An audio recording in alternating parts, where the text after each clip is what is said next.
एक छोटी सी रचना कि आज इस आज़ाद देश में भी बेटियां इस तरीके से समाज के एक एक घर में देखने को मिलता है कि उनकी मान सम्मान या पैदा होने के पहले ही इतना भारू हो जाती है कि शायद समाज उसे अंगीकृत नहीं कर पाता है और समाज उसको तिरस्कार के रूप में ही देखता है।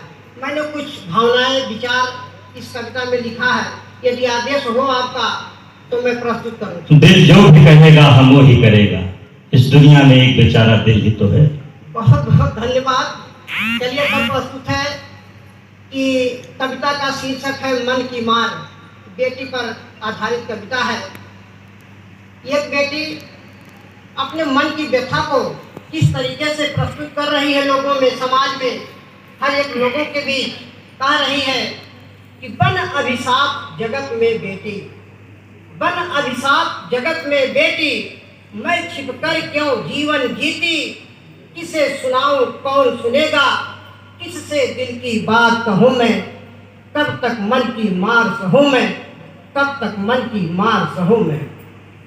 मुझसे बोझिल मात पिता क्यों, मुझसे बोझिल मात पिता क्यों, भारू होती बढ़ती ज्यों ज्यों, क्या मेरा अधिकार नहीं कुछ, क्या मेरा अधिकार नहीं कुछ, मन को कैसे शांत करूं मैं, कब तक मन की मार सहूं मैं, कब तक मन की मार सहूं। बहुत अच्छे भाई। निकल चलूं यदि तन्हा पथ पर, निकल चलूं यदि तन्हा पथ पर, डर भय से तन कांपे थर थर, बेटी हूँ अपराध नहीं हूँ, किससे दुख की बात कहूँ मैं, अच्छा है। कब तक मन की मार सहूँ मैं, कब तक मन की मार सहूँ मैं। मुझे प्यार से कहते बेटा, अक्सर समाज में हमने देखा है, ये बातें तो छोटी है लेकिन बहुत गहरी है।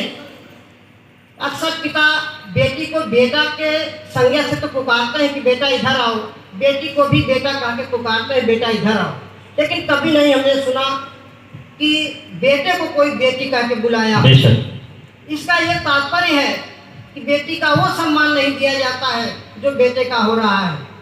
इस पर मैंने दो पंक्तियां लिखने का प्रयास किया है। स्वागत। कि मुझे प्यार से कहते बेटा, प्यार में हमने स्वार्थ देखा, बेटी कहा कौन बेटा को, यह पीड़ा स्वीकार करूं मैं, तब तक मन की मार सहूं मैं, तब तक मन की मार सहूं मैं। एक भाग आंसू का सागर, एक भाग आंसू का सागर, एक भाग मुस्कान समंदर, सपनों का मरना भी तय है, फिर भी यह स्वीकार करूं मैं। सपनों का मरना भी तय, बहुत अच्छी लाइन है। फिर भी यह स्वीकार करूं मैं, कब तक मन की मार सहूं मैं, कब तक मन की मार सहूं मैं। दोष कौन जो मारा मुझको, अक्सर देखने को मिलता है कि गर्भ में ही उसको मार दिया जाता है। इस पर दो पंक्तियां हमने लिखने का प्रयास किया है। कौन दोष जो मारा मुझको, काट गिराया अंग अंग को, खुली नहीं थी आंखें मेरी, करुणा भरी गुहार करूं मैं, कब तक मन की मार सहूं मैं, कब तक मन की मार सहूं मैं। समझा जाता मुझे पराया, समझा जाता मुझे पराया, मुझसे जाता नहीं भुलाया, माता पिता घर आंगन सारा, ममता छोड़ दुलार चलूं मैं, कब तक मन की मार सहूं मैं, कब तक मन की मार सहूं मैं।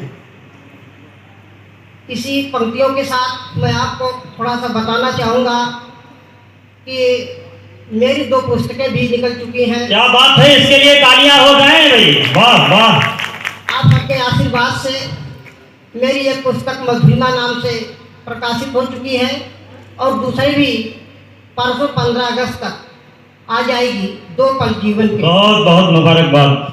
साथ में कुछ खंड काव्य भी मेरे लिखे जा रहे हैं, संभवतः कुछ ही दिनों में वो भी पूरा हो जाएगा और प्रयास रहेगा प्रकाशित होकर आप लोगों के बीच में आवे, आप भी उसको पढ़ करके उसका आनंद लें जरूर। और बहुत बहुत आभार मुझे यहाँ बुलाने के लिए। मैं तो जान नहीं पाया था, सूचना मिली, रहा नहीं गया, मैं यहाँ पर चल पड़ा, आया, देखा, यहाँ पर बहुत ही आनंद आया।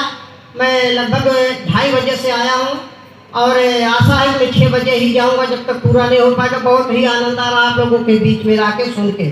बहुत बहुत धन्यवाद संचालक महोदय जी, बहुत बहुत धन्यवाद।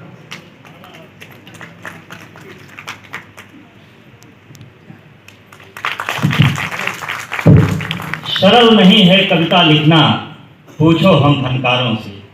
सरल नहीं है कविता लिखना, पूछो हम फनकारों से। हम तो लोहा काट रहे हैं कागज की तलवारों से। तो भाई राम वृक्ष के लिए बहुत बहुत शुभकामनाएं। 2 काव्य संग्रह प्रकाशित हो चुके हैं, बहुत बड़ी बात है। चलिए वक्त वही बात